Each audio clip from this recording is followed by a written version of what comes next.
Morning from Bologna in Italy. Here from the Longwayold and the Harley Roadking. I thought I'd do a video on the 10 best ways of getting a motorcycle capable of doing what we're doing, which is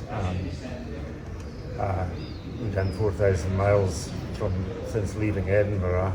We're here in Bologna, and the trip is going to be over 3 months, and we're going to be doing another 4,000 miles. So you need a motorcycle that can do 8,000 miles. This one is a 25-year-old Harley Davidson Roadking Classic. It cost me £5,000. And now everybody wants to go and shell out 30-40 grand for a brand new bike that maybe you're really just hiring for 5 years and have to hand back with the various loan packages.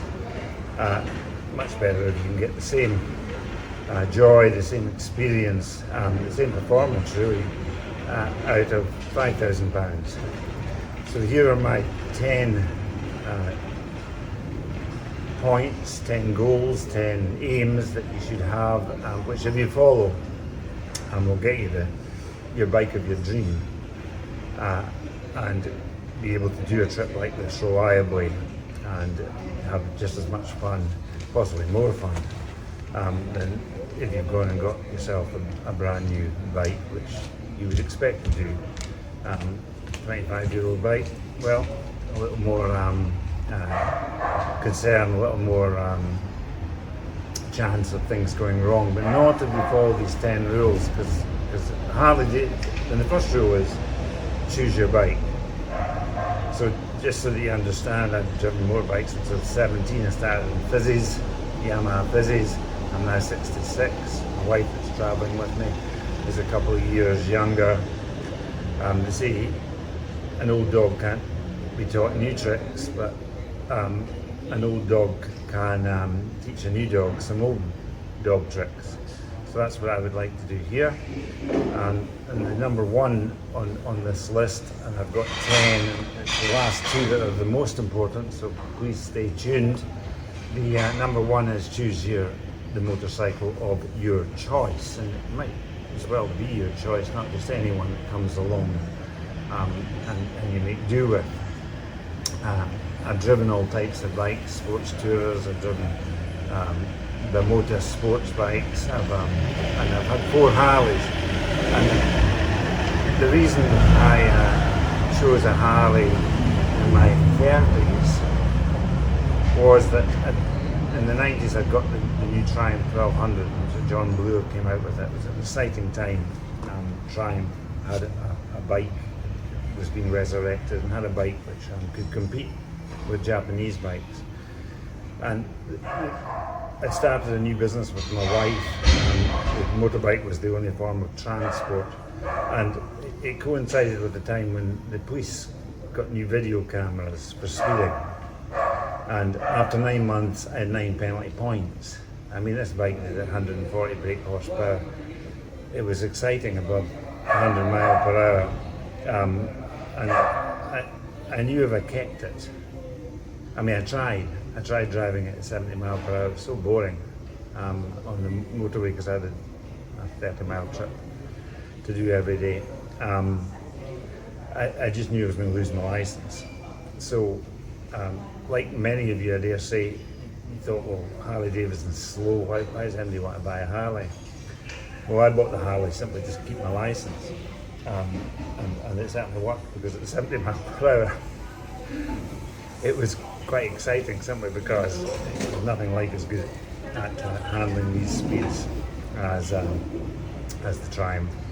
And furthermore, this was the ultra classic. The huge seats, the huge fairings, etc. It wasn't really going much faster than about 75 on the motorways in the 90s. But what I found was, with me being 6'3", I loved the bike. And my wife Maria loved the bike, and we toured all over Europe on it. And I became a Harley fan. I had another new one, brand new one, after that. But then I went back to sports tourers. My speeding points were off, and I love the FG 1200. So there's great bikes out there, and that was second handing, and that was about 10-year-old, and that was a great bike.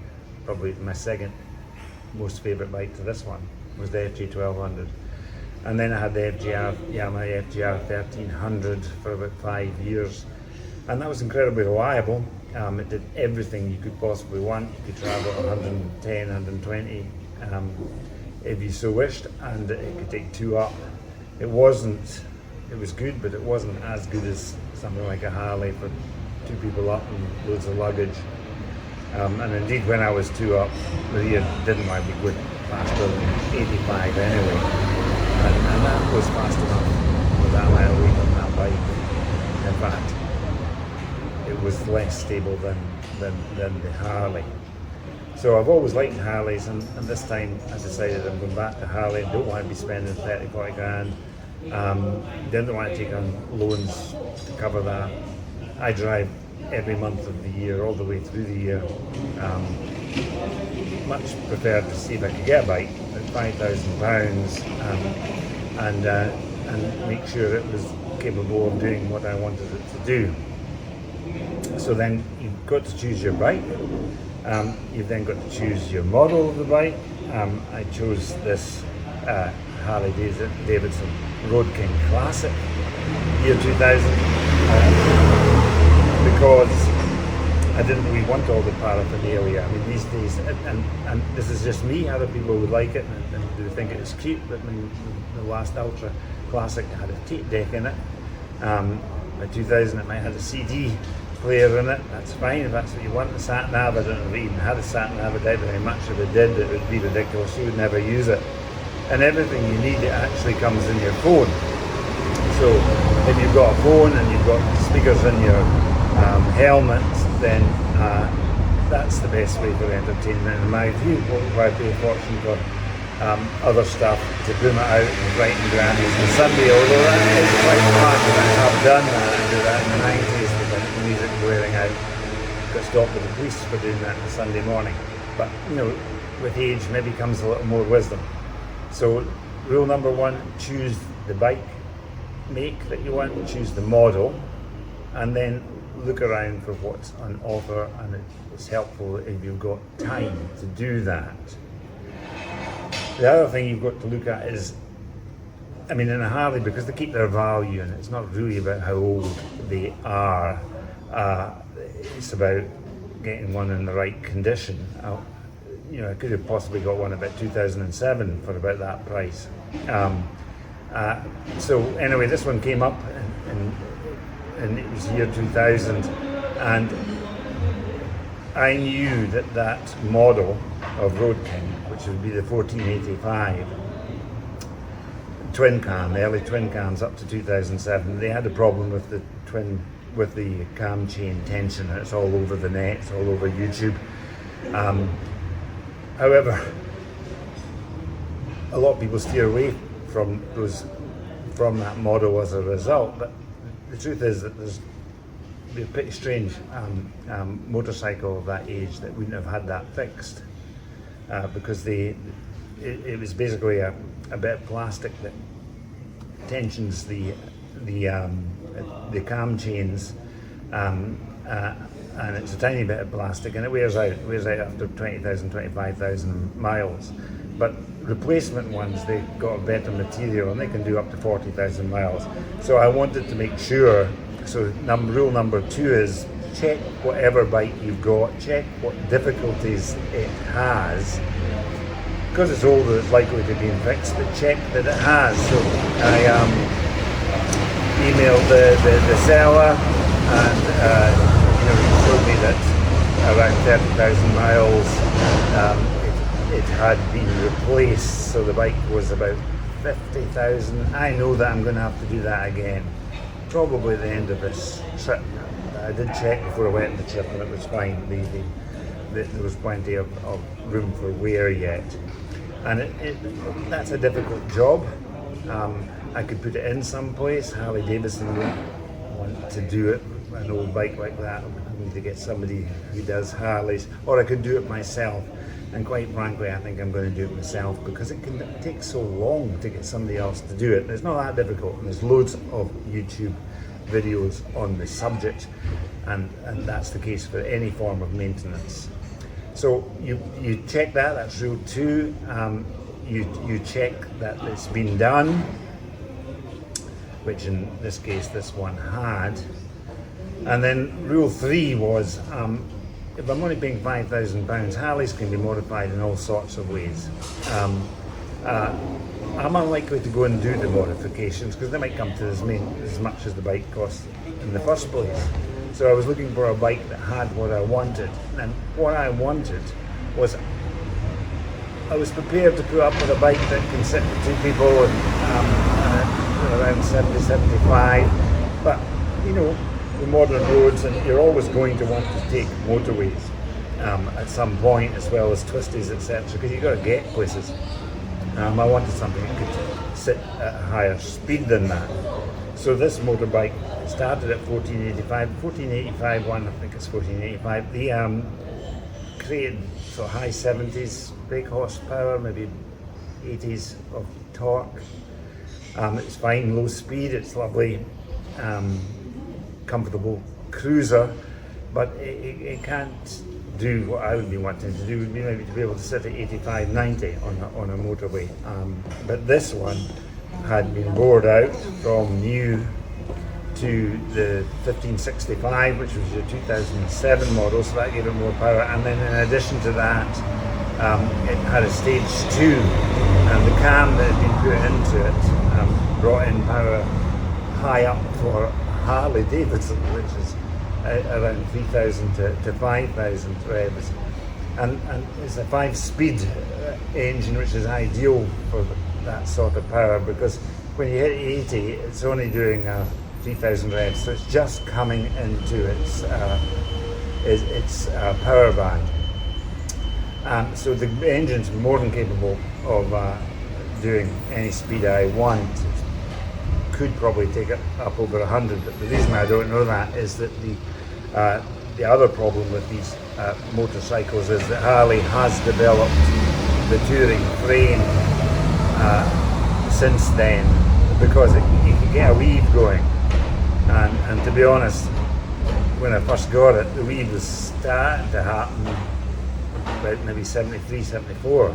It's disconcerting. It's not a bad thing, but disconcerting. I don't want that. But I knew ways of improving that handling. What Harley's done since then is put on a new swing arm. The wheels are larger, the tyres are larger.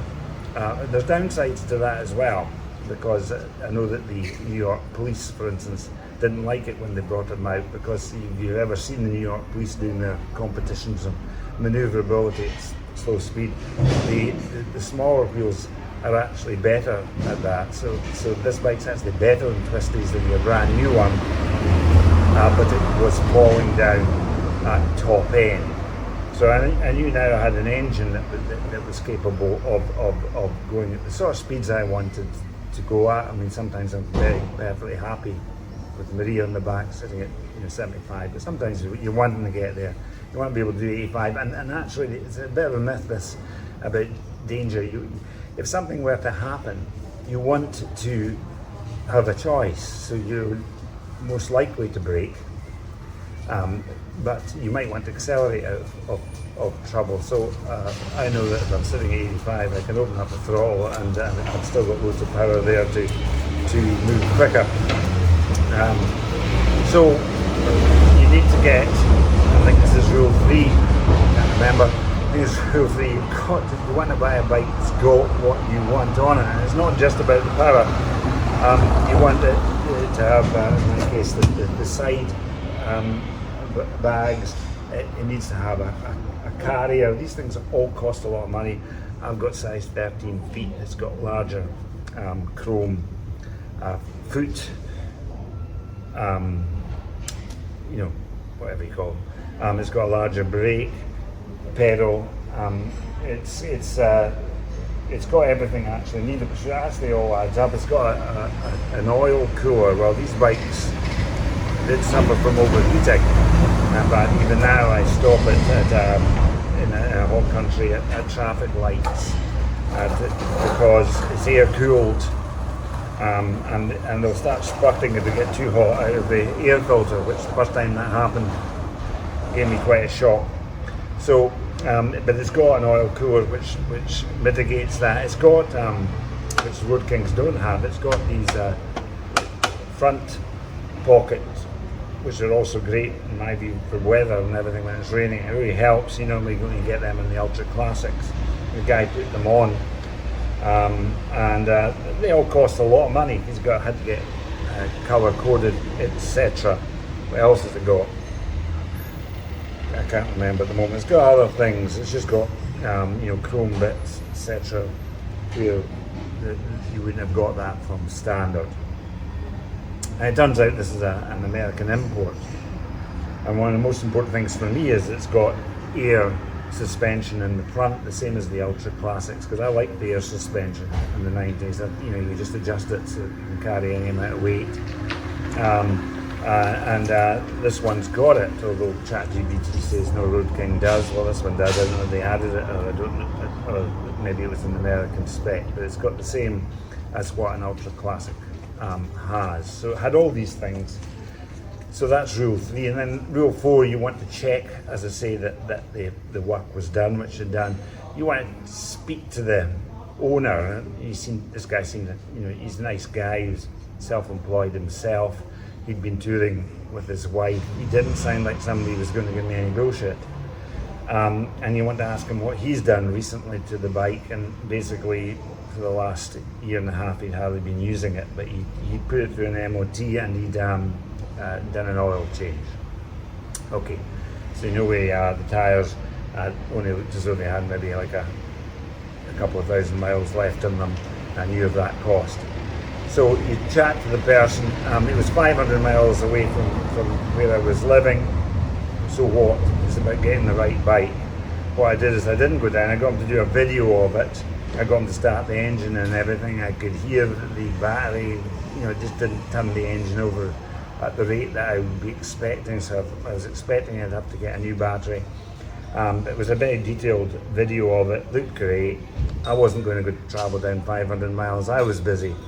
I agreed the price, he was wanting about 7,000. I managed to get for just over 5. Knowing that I was really budgeting for another 1,000. There's bound to be something, especially when somebody's selling a bike that they won't have done, and you're likely to have some major costs.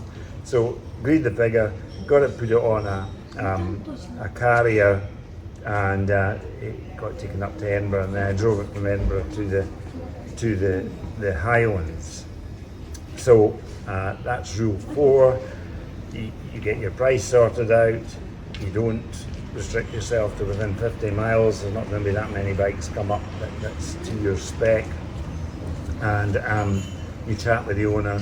You get as much information as you can, and you make your decision and you buy it. So rule 5 is that once you get it, you want to service it. Now, I knew the oil had been changed, there was no great rush, so you want to ride it for a while and just work out what requires to be done. Now, I always serviced my own motorcycles when I was younger, and then life got in the way and I'd be putting it into garages, etc. Harley Davidson has been great for this trip, because if something goes wrong, a couple of things did go wrong. Like I had a blowout, a tyre. They drop everything for somebody who's on the road and fix it. It was another minor thing I just didn't get to the bottom of, and they didn't charge me anything in a different place. So Harley Davidson is a great backup dealership if you're traveling like we are. But from the point of view of getting services and MOTs, they're really not that interested in a 25-year-old motorcycle. And also, a cable went, throttle cable went. It was in 3 weeks. They wanted to get the exact part for the model. It was in back order. Eventually I forced them to just take something I'd got from eBay and got it fixed. So they're not set up for that. They also charge you for a diagnosis. well, there's nothing to diagnose in this bike other than looking at it, because it doesn't have all the electrics of a new motorcycle, and that doesn't bother me because I've been driving since 17. If it's raining, I don't open the throttle so fast. If the road's slidey, I just drive accordingly. I don't need to change to different modes. Old guy, that's the way we think, and I've not had an accident, so hey, there must be some the truth in that, and it just teaches you more, actually, I would have thought. But I certainly don't need some electronic diagnosis, but you have to pay for it that goes in there.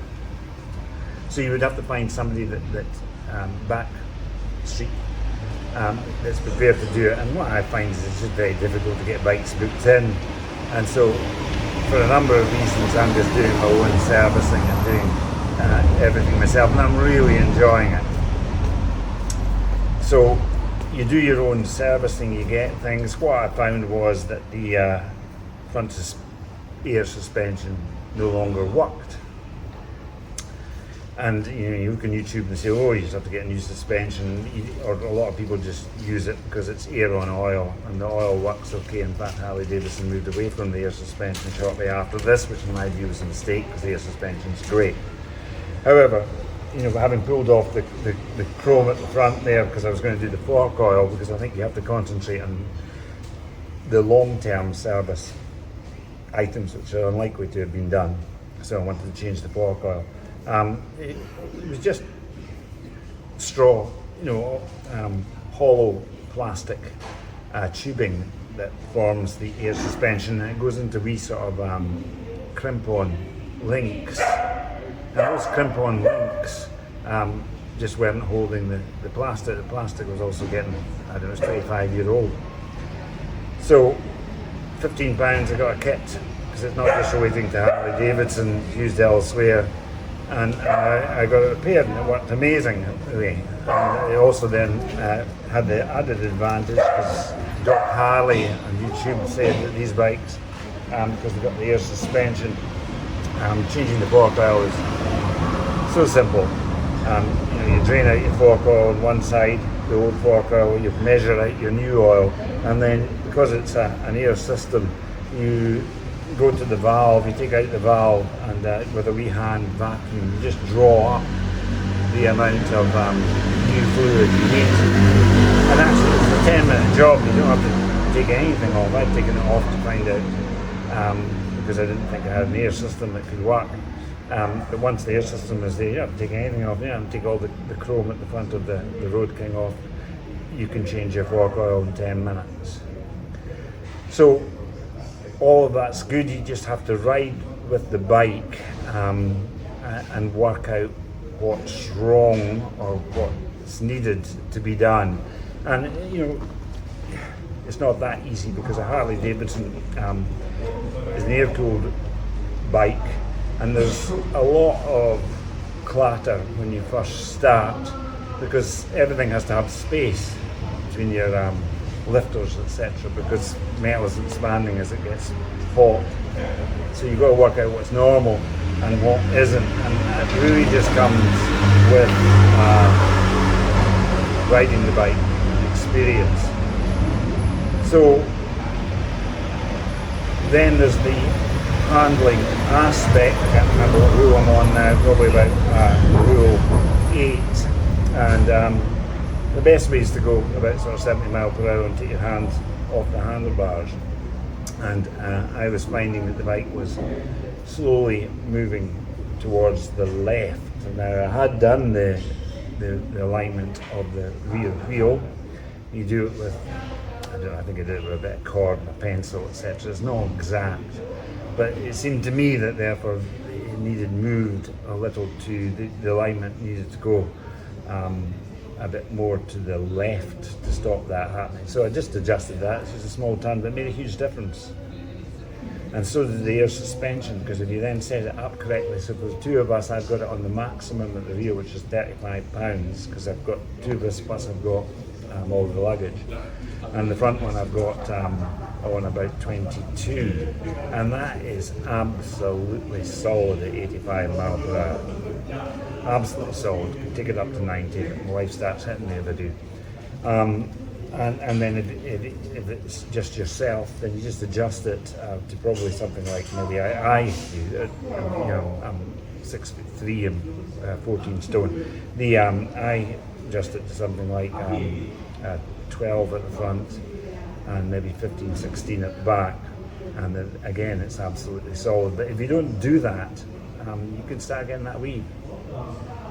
So that's very important. You do all of that. You make sure you do it well in advance of your 8,000 mile trip.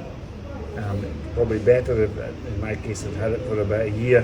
There was other things I found. I mean, the guy that was doing his own maintenance, and I was wondering why the handling wasn't great in the wet, and the front wheel was on the wrong way around. So instead of rain getting thrown backwards from the tyre, it was getting thrown in front of the bike. So it just takes a bit of time to work out what needs to be done, and it's better if you've had it time for it. So I had a whole season before I went off and did this 8,000 mile trip. Then the number 10, I think we're up to number 9 we're up to, is going to need to have some extra electrics. For modern biking and going the mileage, you need I got the biggest iPhone, which I'm using at the moment because my DJIs are broken and it's back with the maker. But you need a big iPhone. Well, I have a small iPhone, but eyesight's not as great now, so I want a big one. I've got all sorts of 50 years. So it's not just about getting your motorbike fit, you have to get yourself fit. It's as simple as that. And as you get older, the more important that becomes. Harley Davidson drivers, many do you see are overweight. You've got to get your weight down. And there's many more ways to be able to do that now. You can take the jab. You can take some Manjaro. And I took it because I tried diets. I managed to take off a couple of stilling, but then as soon as I start putting back on again. Manjaro, which is easy. Now it's for you to decide whether you want to put something in your body. It's not for me to tell you. But it makes life a heck of a lot easier. It's not that you don't drink, it's not that you don't eat, you don't actually want to drink alcohol as often. And I think I was on it for about 9 months. I'm just coming off it now, and I'll go back on it again if I haven't controlled my diet. So weight is so important. I mean, you're not going to be driving in your 90s if you're still overweight. And there's so many diseases, etc., that come from being overweight. And then it's a case about getting exercise. Exercise is incredibly important, especially as you get older, but it's important all of your lives. Any age. And there's certain exercises where in the Harley Davidson, a lot of lifting your legs up and down. The core has to be strong. In Edinburgh, I'm going to the gym here. But it's just maybe when you're having a couple of days. Both me and myself doing press ups, I do 50 press ups to touch my toes. Touch my toes I do some yoga. In India, it's men who do yoga. In the West, it seems to be women. It's men that need it because we're not that flexible. I do, pull ups, 40 of them. And actually, one of the most important thing is the movement of your neck. So Keanu, 20-year-old son, just went through a test reasonably recently, and that's called the survival. Look just proud. How many older motorcyclists are just using the mirrors, and partly it's because they think, it's a wee bit uncomfortable to move the head, so we do a lot of neck exercises, up, down, sides, twisting around, and if you do exercise, you're back being young again. So rule 10 is about exercising and getting yourself fit. It's not just physical, but it's mentally, even doing these vlogs. Well, I've got a long way to go in editing, etc. We've got exercise brains to I'm thinking about learning French. Um, uh, Simple things, but when you do them, can make your life so important. So that's the sage advice to somebody who's been driving for 50 years. And listen, if there's folk here that are roughly my age, anyone 45 up and driven for a long time, would you make a comment? Please subscribe. But and then make a comment and pass on your knowledge, because I think we have a duty actually to pass on some of our knowledge to the younger motorcyclists. We had the glory days. I was 17. So many of my friends drove motorbikes. And of course, some of them died, but that comes down, I think, a lot to whether you've got a screw loose. If you've got a screw loose and you're young, don't drive motorbikes. My son's very responsible. And as I say, I've not had an accident. I'm not saying I couldn't have an accident tomorrow. Of course I could, but I've not had. So, defence of driving, etc. Pass on the knowledge. Pass on the knowledge about buying second-hand bikes. Because somebody in their early 20s doesn't golf. Very few of them have got the money to go and buy a 30,000, 40,000 pound motorcycle. So, have a look at the long way down. Have a look at our vlogs. This year, Keanu and me are doing the Four Seasons Iron Butt. So that means 1,000 miles in 24 hours on both the solstices and both the equinoxes. We've already done the 21st of December, and by God, that was brutal. You had 6 hours daylight. You having to handle 0 to 5 degrees, lower than that overnight, wind, rain, sleet. We drove from Edinburgh to Brighton Beach and back. Nuts, well, of course it's nuts. But it's a longevity thing, and it's very good for you. I did the first Iron Bat, I think it was about 53. Guess what? It gets harder. Even with exercise, it gets hard. And the equinox in March was brutal as well, -4 when we started. And then we did, and we've got a vlog of it in longwayold, around the whole of the Pyrenees in 24 hours, 1,000 miles, both Keanu and myself. So have a look at that and subscribe. I mean, I'm up against people that are old and don't really know YouTube. One of my mates said, I've watched it, Gordon, but I'm not giving you money, so I'm not subscribing. Listen, you're not going to suddenly get demands for money. You subscribe, and then the algorithm picks up on it. And if you like it, the algorithm picks up and pushes it to more people. And I'm just started here, folks. I need all the help I can get. And put in comments. Put in your comments about what you think is important when you're buying a second-hand bike. Share your knowledge. Tell me I'm an idiot. I don't care. I'm 66. I'll call you an idiot back. I might agree with you. I don't care. Let's have some talk going on and let's share the knowledge. So, and by the way, here just turned up is another Roadking. And I haven't seen who the driver is, but who's guessing that he's fat? So, lovely bike still. So let's have more of the old dogs passing on old dog tricks to new dogs.